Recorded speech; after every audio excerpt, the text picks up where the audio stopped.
Good afternoon. We're reconvening our CEDAW hearings, that's this Convention on the Elimination of All Forms of Discrimination Against Women hearings, here in Sydney on the 27th of May 2023, which is the first day of Australia's National Reconciliation Week, and we are here on Gadigal land. And we're here to welcome Madhulika Agarwal. So my background is that of law. I have a bachelor degree in law and arts from India. So I am an Indian citizen and national. So that's my main background. I have been in Australia since 2022, and I'm currently doing a postgraduate in public policy and governance at the University of Queensland in Brisbane. And in terms of getting involved in this issue, I mean, I have been studying feminist legal jurisprudence and similar theories since my bachelor's. And over here, as part of my degree, uh, I have undertaken many essays which cover the industries of prostitution and pornography. And I have read the works of the likes of Sheila Jeffries or Andrea Dworkin. So I am aware of the original feminist position on body modification. So that's how, and that's how in this submission I have tried to connect those two industries. Thank you. This statement made by me sets out evidence that is true to the best of my knowledge and belief, and I make it knowing that reference may be made to it in a report of the hearings, and it may be used in an NGO submission to the CEDAW Committee during Australia's upcoming 9th periodic report at CEDAW's 86th session.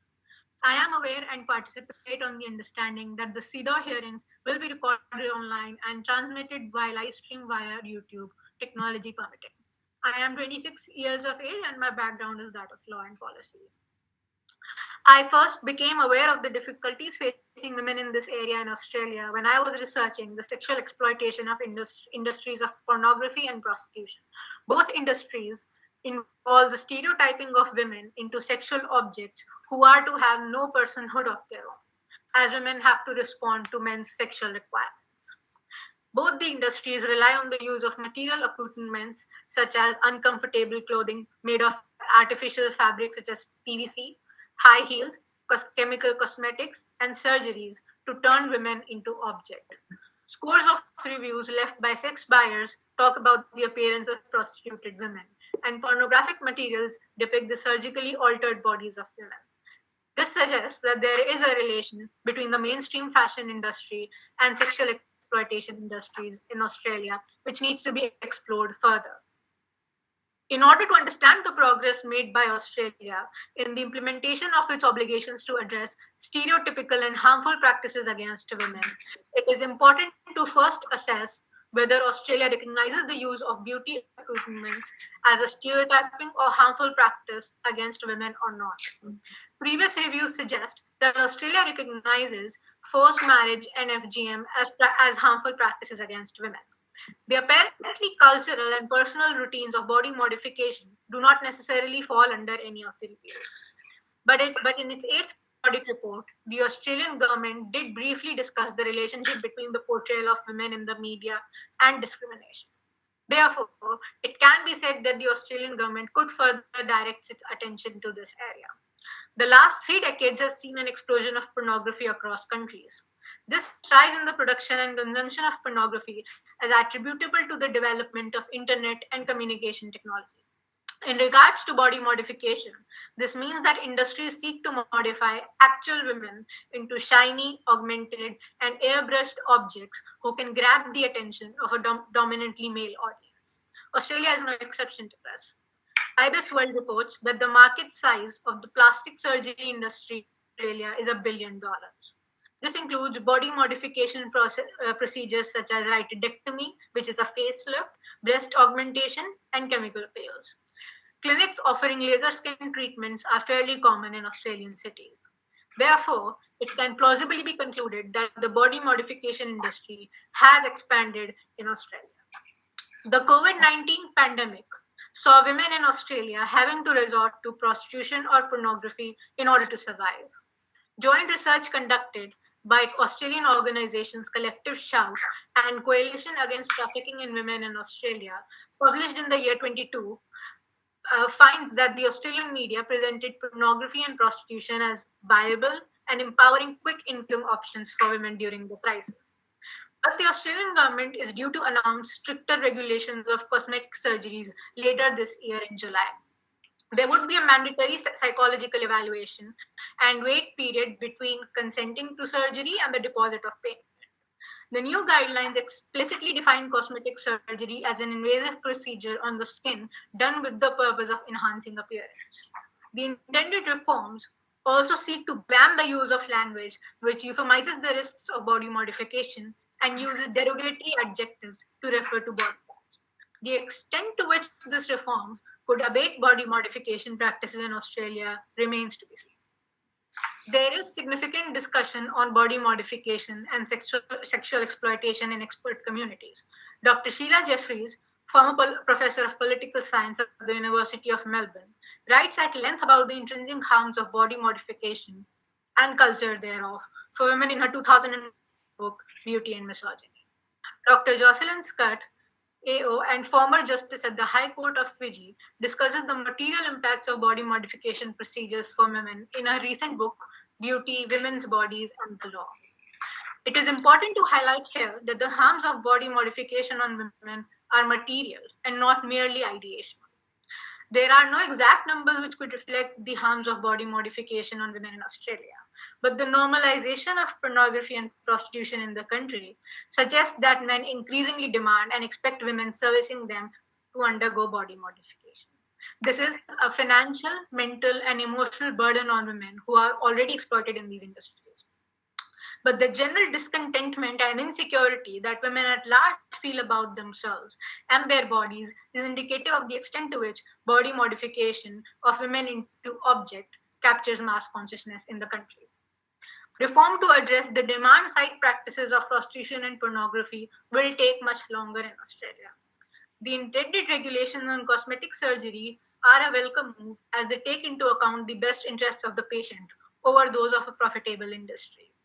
In addition, the Australian government could prohibit body modification under existing health and safety regulations, which apply to quote unquote sex work and the production of pornography in the country.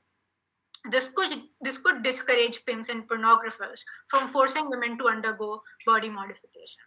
The best approach, however, to counter body modification would be to counter prostitution and pornography industries.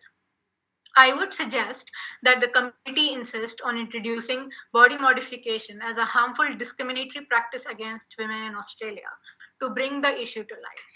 Thank you. Good. Thank you so much, Madhulika. May I ask you, I think you referred to Andrea Dworkin, and you must be familiar with Andrea Dworkin and Catherine McKinnon's approach to pornography as exploitation of women.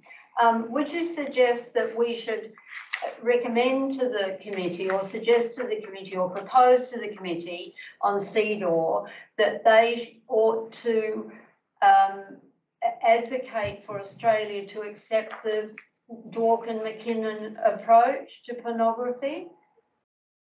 I would answer to that by saying that this seems like a plausible and a recommendable option. In fact, Dr. Michelle Evans has written specifically about this and has specifically prosecuted the position that Australia should adopt the Dworkin-McKinnon ordinance that was passed in 1980s in the US as a measure to counter the harms of pornography, because currently pornography is somewhat governed as a form of speech. So there is sufficient thought that has gone into this aspect, and I think that indeed is a recommendable option. Right. Good. I should have introduced Madhulika, that we've got Kerry Heubel here from the adult education sector and a past history with women's activism and the Women's Advisory Council here at the end of the 1970s. Bashi Kumar should be with us, but she's at home taking care of children who at the present time are going through the, young children's problem of having contracting all the different diseases that children contract at kindergarten. Mary Kerr from the Northern Territory Police, and Dr. Helen Pringle, who's here at the University of New South Wales and as an associate professor. So do my colleagues have any questions for Madhulika? So I obviously talking about the body modifications and especially with nowadays you see a lot more young women getting modifications, like the breast augmentations, that kind of stuff. And I personally, from my point of view, I see that because you see on social media a lot that representation that, that's okay to do. Do you think that social media does play a large portion in women getting work done on their bodies? Being influenced. Yeah. Intuitively the answer is yes. And I'm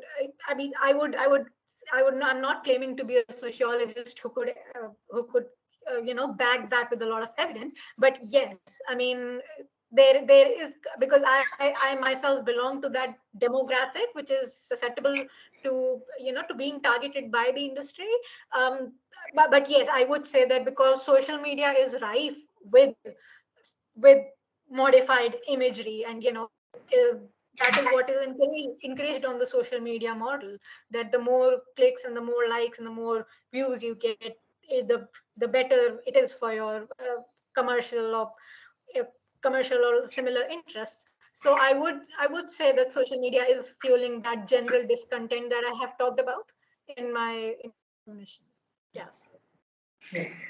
I guess my question is to do with the range of what you call body modification.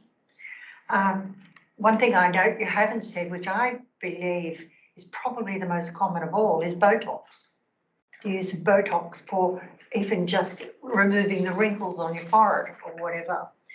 I'm not suggesting for one moment that you're doing it incorrectly, don't get me wrong. I just noted that it all comes under the title of, what do we call it? Discriminatory. Sorry? Discriminatory. Yeah. And as I read through, I guess one of the things that I have often noticed is that some of the minor, maybe not minor, but lesser invasive forms of body modification are often done by women competing with other women, not necessarily for the purpose of men's benefit.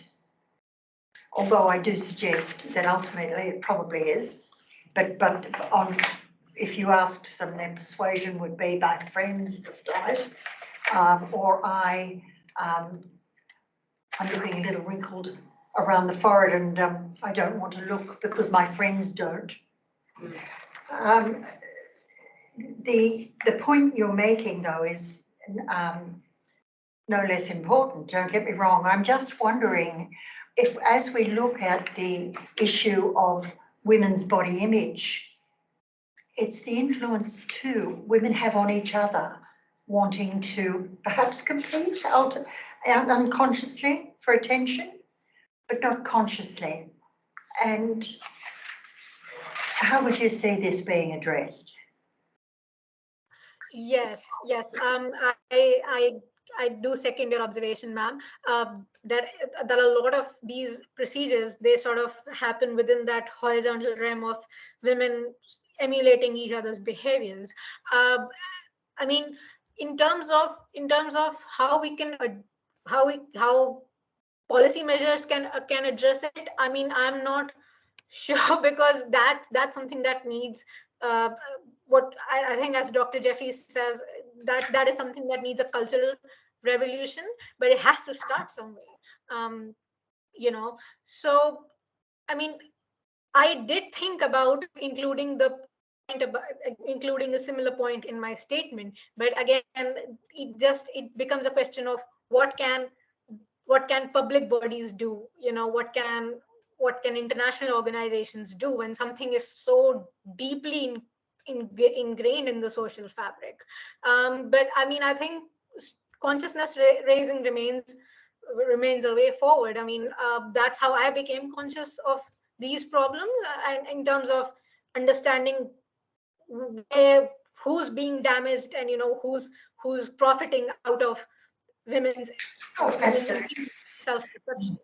So I don't think I have a straightforward answer as to how we can address this sort of intra competition and this intra those feelings of inferiority that women feel among each other. Body image, yes, precisely. The other thing I was going to say is we have had here an issue of unlicensed people providing body modifications, and as a result sometimes loss of life due to inadequate safety procedures being taken.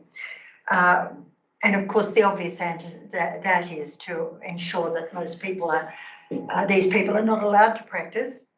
But the issue that you raised, of course, is a very important one, because many of our young girls coming through, and we have daughters and granddaughters, etc., who could well be party to this kind of influence one way or another. And thank you for bringing it up. Helen or Mary? Yes, one of the things that I think is really significant in your proposal is seeing cosmetic surgery as an industry, isn't it? Because we often treat it as an individual decision or a choice that somebody makes. Oh, I'll get some Botox in my forehead's going a bit crazy or something like that. But it's not the level that you're talking about it's not really at that level, but talking about, well, what's the industry here that structures people's understandings of what is beautiful? And I think it's really important what you said too about these are material. They're not merely ideational, but these are practices that people, like in line with the practices of pornography. What is the practice of pornography? So rather than looking at the artifacts of pornography, a book, a movie, and so forth, you're looking at what are the practices of the production and the consumption and the advertising of these things. And these are all material. They're not simply ideas that somebody the individual person gets in their head and thinks, oh, I'll have a little bit of a facelift or something like that. And so that, when you recast it from that industry perspective, and it's exactly the same in this respect with pornography and prostitution, isn't it? It's sort of like when you do philosophy and you do prostitution, there's a problem in philosophy. The problem comes down to, should a man, take Simone's terms here, should a man be able to see a woman and pay money? Again, seeing is hardly what's going on there, but so it's a problem about it, what an individual person is permitted to do to another individual person, without sort of any recognition at all that this is a global. I'm sure it's many billions of. I'm not a statistician, but I'm sure there's it's far more lucrative than body modification.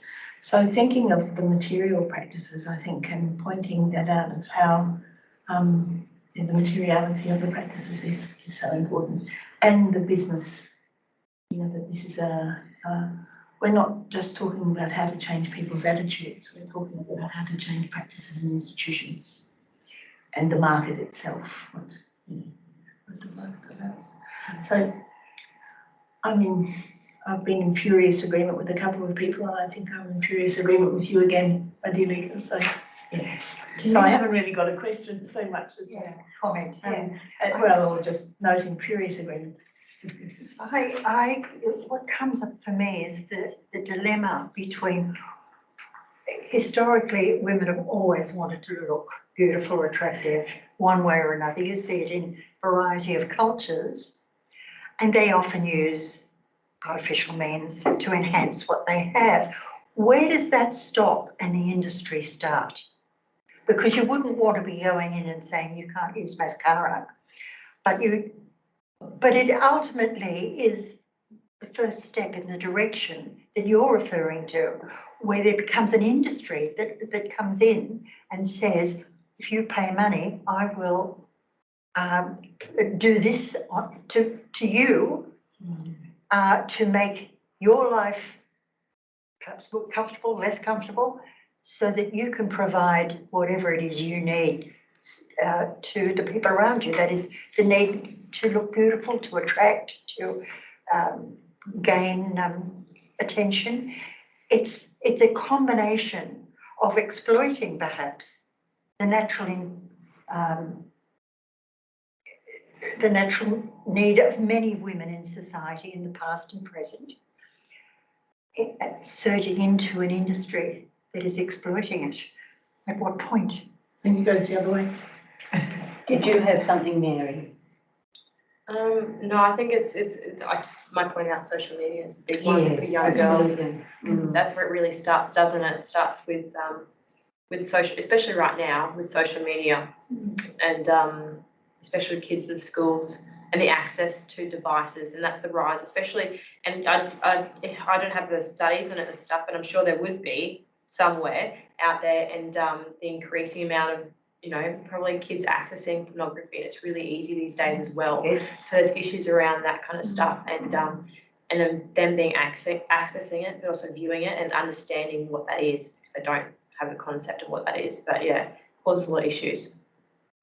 Well, I think one of the problems is that, on this point, in England, they have done a research study. There were 2 research studies done, both along the same lines, about young people and social media and the impact of social media in terms of the demand that one's body look a particular way. But there have always been demands on women that our bodies look a particular way, and I don't think there'd be any woman in the world, it doesn't matter who it is, who doesn't take issue with some aspect of her body.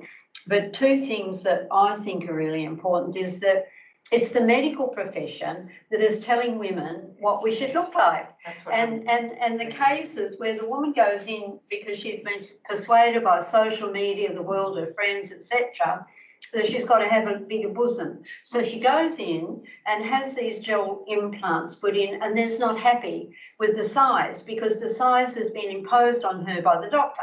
So she goes back, has it changed again, comes out not happy because she's being dictated to by what the doctor thinks that she should look like, and B, the fact is that if we're all unhappy with our bodies the way we are we going to be happy with the body when it's been modified? And the other aspect of this that interests me is that they go in and think, right, I'm going to come out a completely different person. But if you have your breasts implanted, implants in your breast, they only last 10 years. If you have Botox in your lips, it lasts 6 months at the most. So you're going backwards and forwards and so forth. But I think it's very important that you've brought the body modification together with the pornography, because a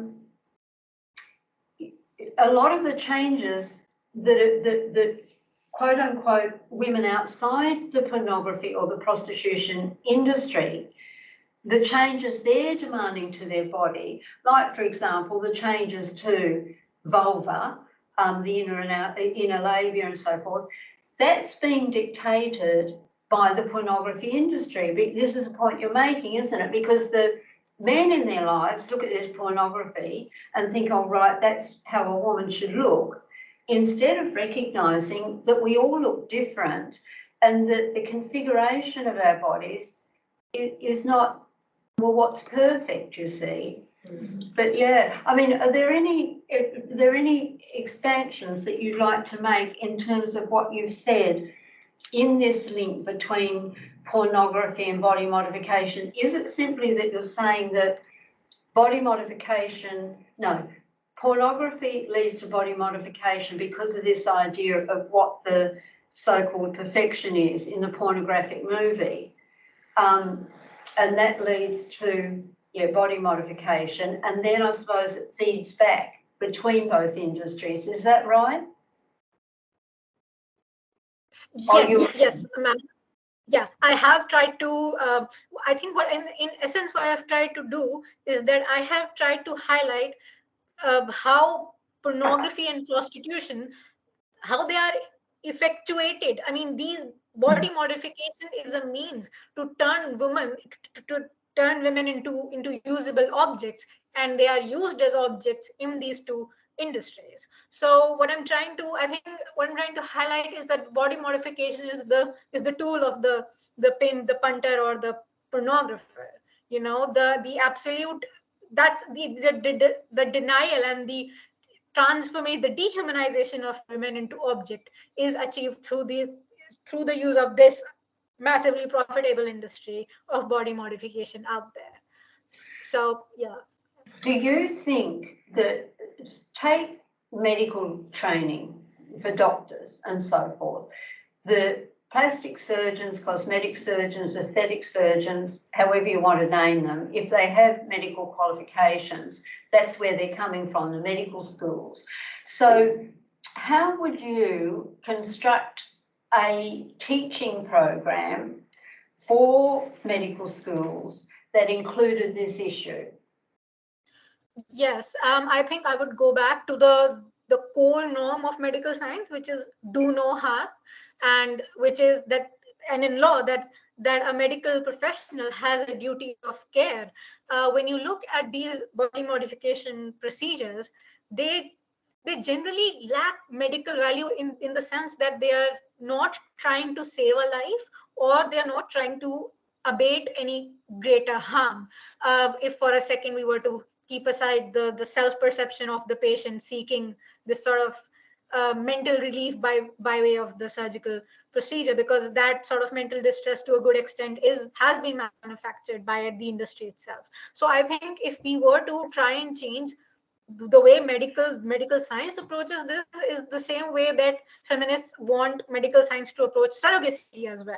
These procedures have no medical value for the lives and the well-being and the safety of women. They do, what they're trying to do is basically, well, they cause more harm than they address any assumed benefits. So I think that's, I mean, when it comes to medical science, the idea is to go back to that norm and say that you cannot harm women, be it for reproduction, be it for beauty enhancement, for appearance purposes. Because I mean, I think any medical procedure should have some medical value. It's either trying to abate a harm or trying to save a life, and none of those conditions are met in body modification or surrogacy, though we're not talking about surrogacy. What about body dysphoria? I mean, where do you think that should come into this? Because if somebody goes to a cosmetic surgeon or a GP and says, I want to go to a cosmetic surgeon because I think my bosom's too small, or I think that I should have a Brazilian butt lift, fat put onto my bottom, then they get referred, if they do, to the plastic surgeon, or should the GP say, I need to refer you to a clinician that deals with body dysmorphia? Well, I would prefer the latter. I would go with the latter, because I mean, in terms of when you look at sort of mental conditions like body dysmorphia, or when you look at anorexia, I mean, these are conditions wherein the patient has this perception that there's something wrong with their body, and this is what they need to do to relieve themselves of that distress. But I think that the job of a clinical professional is not to sort of affirm that in a way by saying, let me put you through this procedure because you think that this procedure will relieve your distress. So I think the ethical option here would be to seek psychological support for these perceptions that there is something wrong even though objectively there's nothing, there's no problem that is visible. So I think I would prefer the latter, that women should be able to explore their perceptions and why their body parts are distracted before they move on to any life altering procedures. Just thinking about the Brazilian butt lift, because this has been classified as the most dangerous operation that any human being can undergo, because the buttocks have so many veins that if you put fat into them, the fat gets into the veins and then travels around your body and goes to the brain or the heart. And so would you think that there would be any value in saying that operation should be outlawed, made a criminal, subject to criminal legislation? Well, I mean, given your explanation, it does seem that, something like this, because, I mean, the only value that a procedure this harmful seems to be having is to address this sort of perception or whatever. I said it has no medical value. It's not trying to it's not trying to improve someone's well-being. It's not trying to save someone's life. So I think a case could be made that this procedure in itself, because it's so massively harmful, should not be practiced upon. I have a bit of an issue here, and that is the issue of men telling women what they should or shouldn't be doing with their bodies. That's what they do now. They do, but we're saying they should be doing more of it at this point. I'm not saying that there shouldn't be intervention in terms of some psychological decision, but for we're not talking about intervention for men. We're only talking about intervention for women. They're having all sorts of things done to their abs. You can have false abs. But we're discussing here about women. And I'm not saying, please don't assume that I've gone to the other camp, because I haven't. I actually support your argument, but I do have an issue of being very careful about dictating what a doctor can tell a woman to do. I think we need to think more carefully about the limitations of that, although I do believe the psychological assessment of anybody requiring body modification of a surgical nature is definitely an improvement on what we've got, and a really important idea. It's the banning of certain procedures that I'm vacillating on, only because it's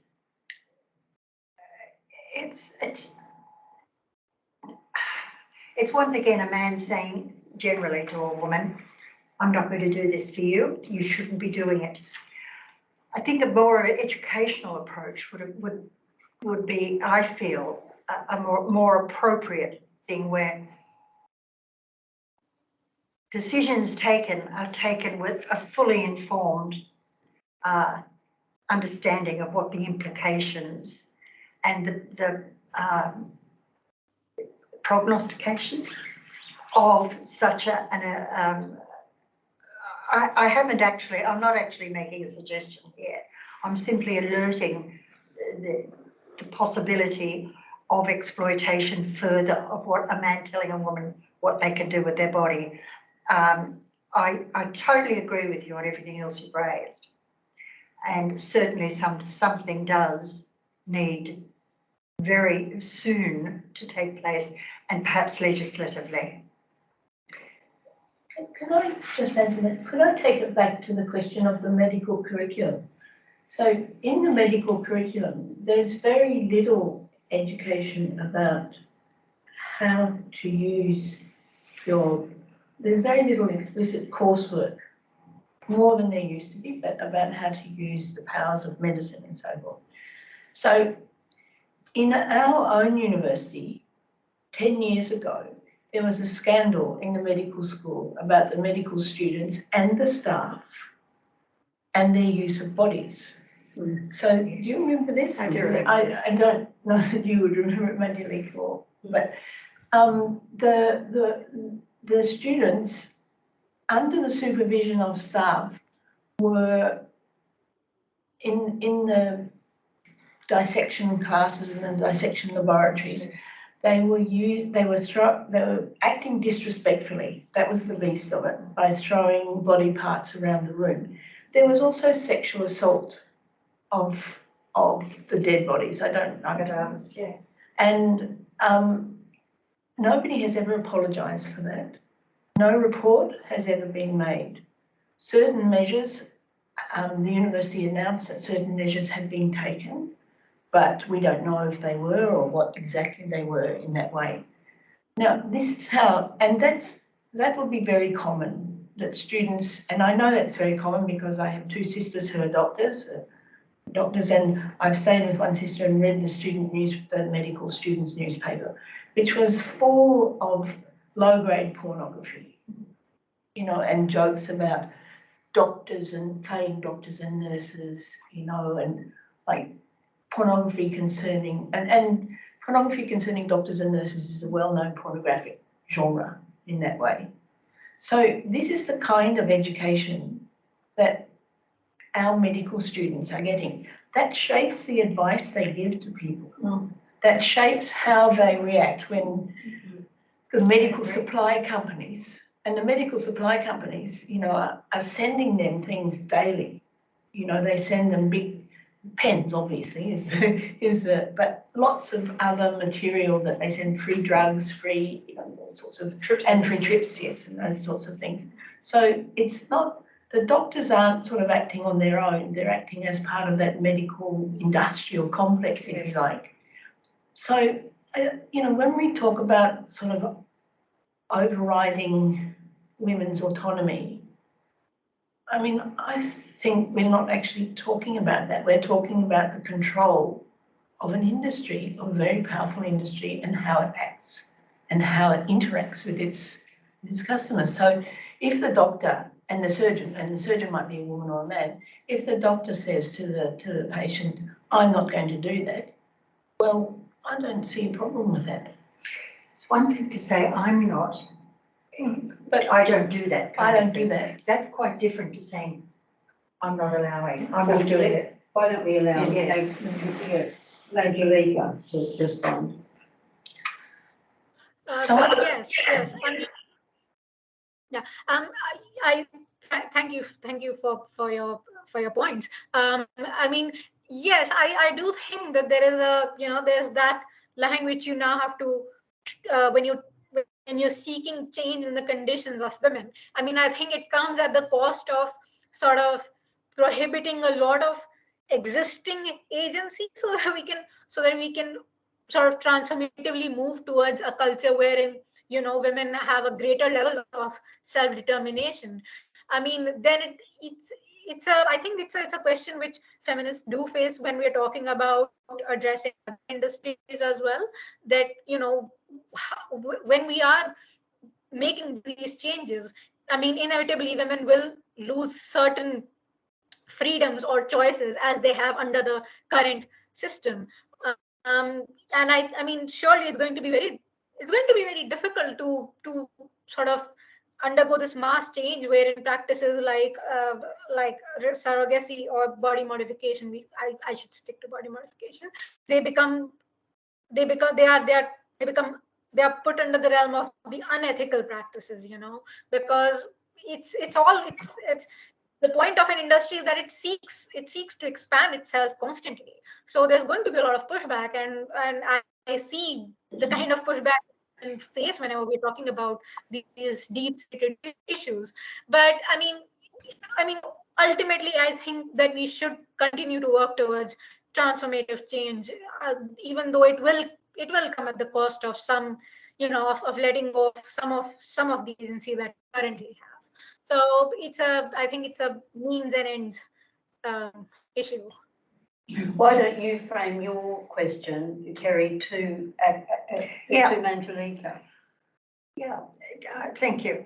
I guess my issue is if I'm a surgeon of hearts or arms or legs, I don't do that. I don't do the other kind of surgery. And a person who is involved in the reconstruction after, say, an accident and has to redo someone's face to be more presentable cosmetically to the rest of the world, would have, I think the point that Helen made was very important about the ethical approach. And I'm wondering, it's not inconsistent with what I'm talking about. And I'm wondering how you could perhaps envisage getting this ethical education past the practical application of just doing the physical training to become a doctor. There clearly has to be some consideration. I don't know how, perhaps you've got a good idea of how to bring these ethical components with an already overloaded medical training system. Okay. I mean, I think so. Most of my training in ethics has been in the realm of law, and what work in policy tells us is that whenever you are seeking to make practical change, whenever you're trying to effectuate some change, you need some kind of broad-based institutional consensus. I mean, even if you're talking about Australia, or even if you're talking about India, it's some kind of coalition has to be formed at the highest levels, where you're talking about medical associations, and that's that. I mean, from there on, it's going to have to filter down. I mean, generally, when I wish I had a straightforward answer to this, but I know that institutions are hard to change. So it's what we need is to get medical associations on board. Because that's the first thing. It's going to have to trickle down from there. And perhaps if we think about the question of choice, I'm struck by the fact that Andrea Dworkin once said about the pornography industry, people talk about women's right to make the choice to enter the pornography industry. And she said, when they agitate equally vociferously for women's right to become brain surgeons, then that's when I might think about what they're saying about women's right to become the object of pornography and the pornographic industry. And what we know is that if all the women in the pornography industry were able to become brain surgeons or an equivalent, profession and so on, they certainly wouldn't be in the pornography industry, I would have thought. Yes. Yes. But look, thanks so much, Madhulika, for coming, and your witness statement has clearly sparked off a great debate of varying dimensions. So we appreciate it very much. Are you doing this as a doctoral thesis or postdoctoral research, or? No, not specifically body modification, but I am interested in researching on prostitution. So, yeah. That's really maybe I just had one thought as you were speaking. Maybe we could redefine prostitution as a harmful traditional practice. Yes. And as we're continually told, it's the oldest in the world, so it qualifies very eminently as a traditional practice, and we know how harmful it is. Yes. Yes. I think that's a great idea. Good. Okay. Look, thanks so much, Madhulika. Thank you. We'll say goodbye to you, back to Brisbane, and we'll welcome our next witness. Thank you. Thank you.